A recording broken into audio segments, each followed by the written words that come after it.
Hello guys, ito yung unang araw na nag-grocery ako bilang estudyante na nakabukod ngayon. So yung mga pagkain na bibilhin ko ngayon, yung mga kailangan ko lang. At syempre yung madaling lutuin. Kasi wala pa akong induction cooker at hindi ko alam kung saan ako magluluto. Pero baka sa rice cooker na muna. Bago ko ipakita sa inyo yung pag-grocery ko, samahan nyo muna akong buksan itong binili ko sa SM Fairview. Dito ko ilalagay yung susi ng uni. Mahirap kasi kapag walang kasama yung susi kasi nga maliit. Mas better na lagyan ko nito para madaling makita kasi makakalimutin din ako. By the way, malapit ako sa hypermarket. At ito yung araw na nag-grocery ako. Minadali ko lang talaga tong araw na to guys kasi ang dami kong ginagawa. Nasabi ko naman sa inyo na nag-start na yung OJT ko at nakapag-move in na nga din ako sa uni. Kaya naman yung mga inaasikaso ko ngayon, yung mga gagamitin ko and also yung mga kakainin ko. Hindi na nga rin ako nakapag-vlog pero nakabili na ako guys ng rice cooker and fan. So baka matanong nyo sa akin kung bakit pa ako bumili ng fan kung may aircon naman sa unit. Ang sagot dyan, hindi ko gagamitin ng buong araw yung aircon. Ang laki pa naman ng kuryente ngayon. Grabe yung mga nakikita ko sa social media. Ang gagawin ko na lang para makatipid ako, sa umaga, naka-fan lang ako. Sa gabi, naka-aircon. Pero depende pa rin guys kung kaya ko ba yung init. Siguro may mga times naman na gagamitin ko yung aircon sa umaga pero hindi lagi. And also, makakatipid naman ako sa kuryente. Kasi from Monday to Friday, may OJT ako. So, nakakauwi ako guys, mga 5 p.m. or 6 p.m. Pero sa ngayon guys, kaya hindi ako everyday nakakapag-upload. Nag-a-adjust pa ako guys, ang dami ko pang inaasikaso. Pero kapag natapos ko na lahat, like nakabili na ako ng appliances, groceries, at pag natapos na yung event na pupuntahan ko ngayong May, mag-upload ako ng mas marami. At itong mga vlog na ina-upload ko ngayon guys, sobrang late na nito. Sa totoo lang no nakaraang linggo pa to pero ngayon ko lang na-edit. And magwa 1 month na din ako sa OJT ko. Sobrang bilis ng pangyayari guys at hindi nga ako makapag-update sa inyo. Malapit na din ako guys mag 1.1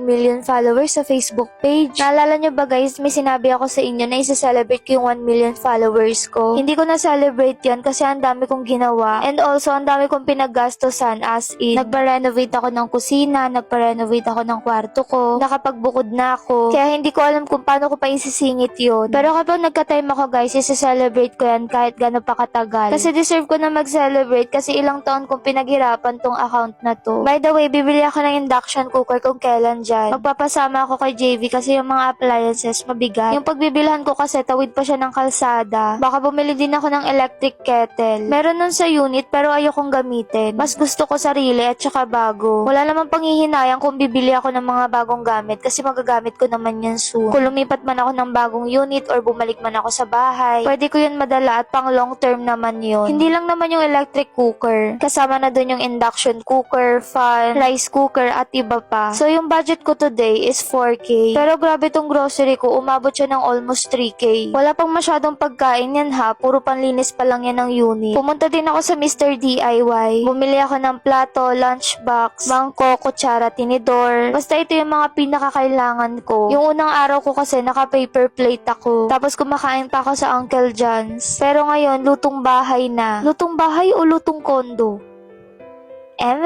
Bumili ako ng maraming itlog kasi madaling lutuin yan. Feeling ko talaga sa rice cooker ako magluluto ngayon. So kung nagbabala kayo magbukod guys, hindi ganun kadali. Kaya kailangan planado lahat. Pangarap ko na makapagbukod ako guys kasi alam ko na magkakaroon ako ng growth sa life. Hindi ako mag-grow kapag nasa comfort zone ako. Harapin natin yung reality.